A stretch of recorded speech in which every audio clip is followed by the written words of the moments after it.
Hello, this is G Singh talking about Western long boxing again, but this time we're talking about the Tao of 10 gated changes, what they are, explaining them in such a way that you guys can actually get an eyepiece on it. So when you get the book, you'll enjoy it and have some expectations. Again, the first gated change, it's about connection, man. First connection from the mind to the body. Okay, the connection process is it's powerful.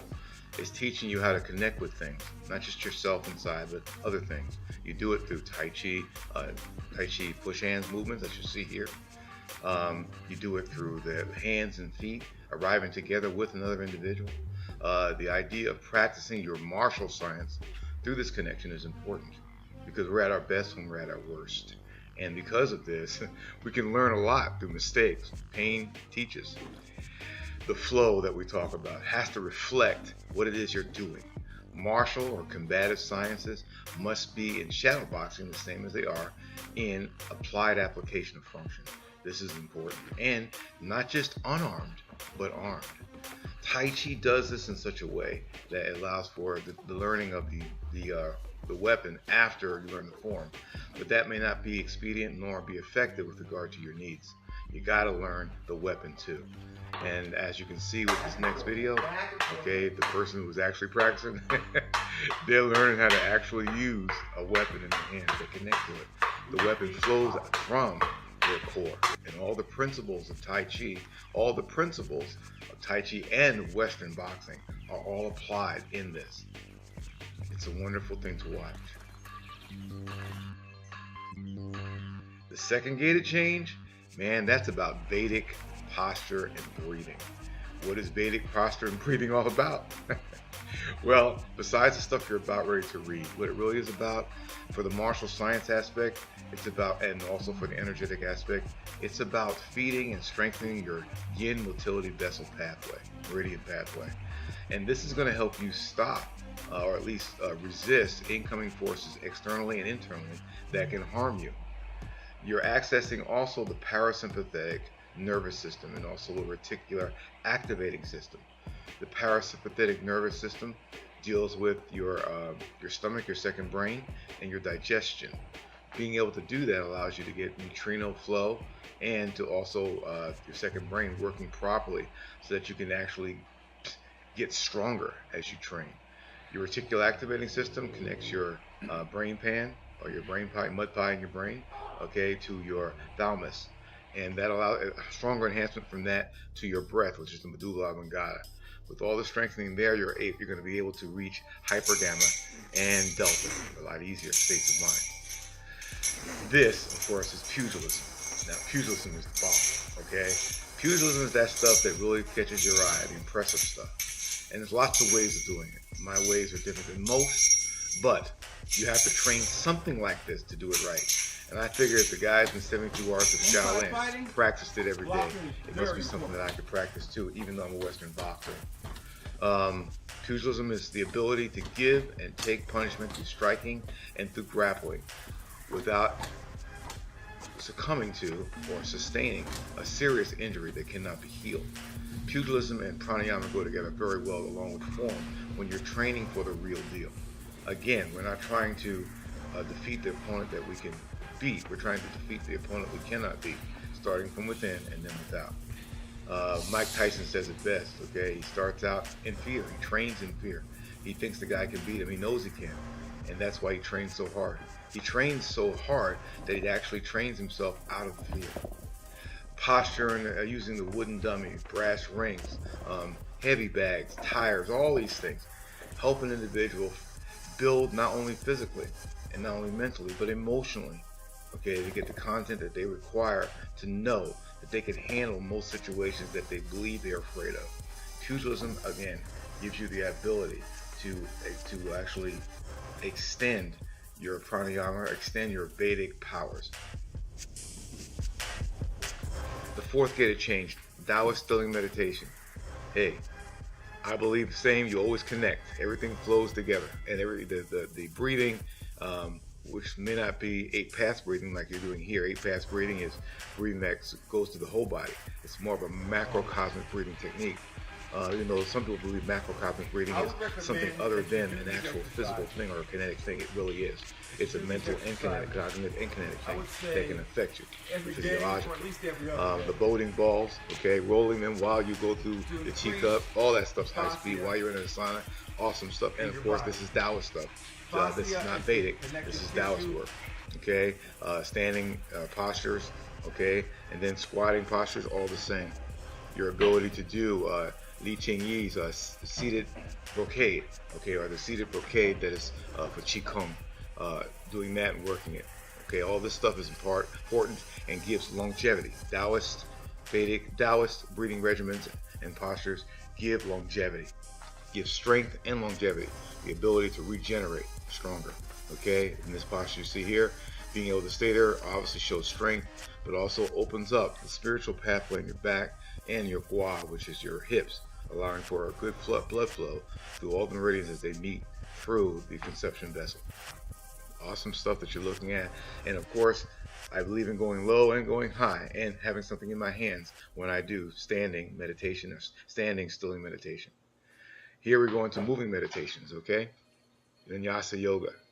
Vinyasa yoga is awesome because it unifies the mind and the body in such a way that one is actually feeling and breathing based on no movement takes place without a breath. You breathe, you move. And you're in that posture, you hold, or you go through a series of retention and cessation breathing methods. You invert, you stretch, and then you invert. Okay, you turn, you twist, and at the same time, all with movement. Sometimes sustaining, sometimes not. The stilling aspects of Vinyasa yoga are awesome because again, before you transition from one position to the other, you control the breath from one to the other, unifying mind, body, and intent. This, for me, is very important, though some people happen to be very, very flexible. I'm not. And most people, I believe, are not. And the ability to control your body through that tension and relaxation process is important. And then again, you have the moving aspects of it. How do you apply all this stuff to actually what we do? The martial aspects of the Vinyasa yoga aspects of what I do, 10 gated changes, affects in such a way that the mind and body is unified and moving in such a way where that standing, martial science-wise, standing and prone, you can strike and grapple with no problem. And that's what's important about it. It actually really, really helps my grappling and also helps my grappling and striking. Then we go into the 6th gated change, which is all about homeostasis. The 6th gated change, as it's talked about right here, it's about making sure that I can control my breath in such a way that I can heat my body and make sure that stasis and inflammation does not take place. As you can tell here, I'm working very, very hard on my lower dantian, which is the physical aspects of what I do. But of course, this goes up into the center and in the head. The Taoist breathing regimens and postures and the 6th gated changes would tend to be more of a Tibetan aspects of making the body work properly, all go together. Okay, they allow an individual to get very, very powerful. Okay, the Kuji Kitty is also a part of this process because it also links in mind, intent, and body through heartbeat meditation, or the ability to feel your heartbeat in the points of your hands that are supposed to be linking left and right hemispheres of the body, and the hand motions that are associated with it. An individual can get even more in touch with their body in preparation for the long count, which is the breathing count. I personally do the movements and do retention breathing. The retention breathing is emphasized with this on energetics. It's energetic. It doesn't. It's not trying to go through a spiritual aspect of release. You're trying to energize the body, and in that sense, and to make sure homeostasis is maintained, which means no matter what takes place outside, your body's temperature, your body's thinking, your body's processes stay the same. And in that sense, the retention, or the bringing the inhalation of the air, is more important than the exhalation. So, in this sense, if I have 9 cuts, I actually breathe in for 9. I breathe in, I hold, I breathe in, I hold, I breathe in, I hold, and then I release. And I do that 3 times within the 9 counts. And that's an amazing process that you can go through and feel. Now, the 7th gated change. This is the thing that a lot of traditional martial arts guys don't get into a lot, especially once they get older. And that's the point. I mean, you're supposed to get better as you get older. You're supposed to be stronger as you get older. Okay, you can't do it the same as you're young, but you're not going to because you know more. And you have to apply the principles that you've learned from the internal boxing or the martial energetics that you know. You have to apply it. Why do you have to apply it? Because if you can release well, you can gain and gather well. And this is nothing more. This is not a conditioning aspect. Don't get me wrong. There's a conditioning parts of everything, but this is more of a release of energy. It's a release of energy and a cultivation of the energy that you gain through the Sanbao, which is seated to gather energy, standing to refine essence into energy. Sorry, seated to gather essence, standing to refine essence into energy, and then standing moving to, and then prone moving to refine energy into cultivate energy into vitality. And the vitality that we have through martial science can be translated into a discipline that can be applied or transferred to almost everything we do, especially in the healing process of the body. You cannot underestimate the aspects, not just for the martial combat or the combative aspects of it, but also the energetics aspects of it with regard to being able to express yourself through full contact combat. Now we're going into the Bhakti Yoga, the surrender. This is where Pratyahara takes place. It's when you train so long that you can still yourself, not through the act of watching the clock go, but you're actually you're out of it. You're not there. Your focus is on your internal thinking and seeing. And how does that happen? It's quite simple. It happens because you've been focusing so long that you now believe you actually trigger your theta state of mind. And the theta state is the inner visualization state, a high imaginary state. So much so that all of your nervation, the firing of nerves in your body, are all focused towards your brain and everything that takes place there. Reality for you thus becomes what takes place in your mind. And this is amazing. It's a conscious dreaming state. And to be able to be in a conscious breathing state slows your breathing down, as you see here, immensely. Okay? And at some point you don't even know it's there. You have to remind yourself to breathe, and that's why you practice so much, because you can actually harm yourself by not breathing when you need to.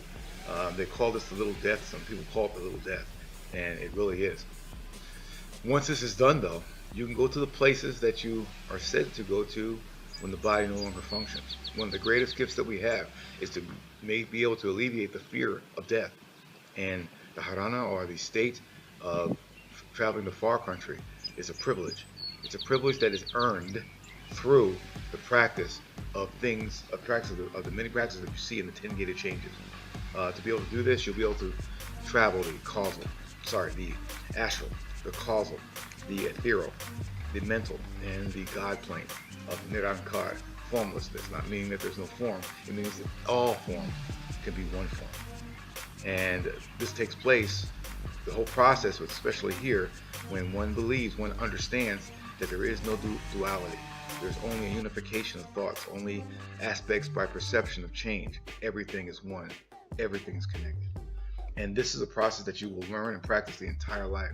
The abilities that you gain through it, the abilities are not that important. What's important is that you really know yourself, you stay true to that knowledge, and you treat others accordingly, so you can become the dream. You start out when you're young, wondering what it's like to be older, but you get through it. Why? Because you know you're going to actualize yourself. You're going to make yourself into what you want. You may fail sometimes, as I have, even with this, but then you're going to succeed. Slowly, surely, manifesting yourself to reach and find that which you know you're supposed to have. You know that you're supposed to be with, where you belong. Giving and taking, growing and becoming, teaching and passing on. Becoming immortal, not just through the physicality of things, but through your intent and your connection with something greater than yourself. Allowing yourself to know that there is love all over, and it's connected through you.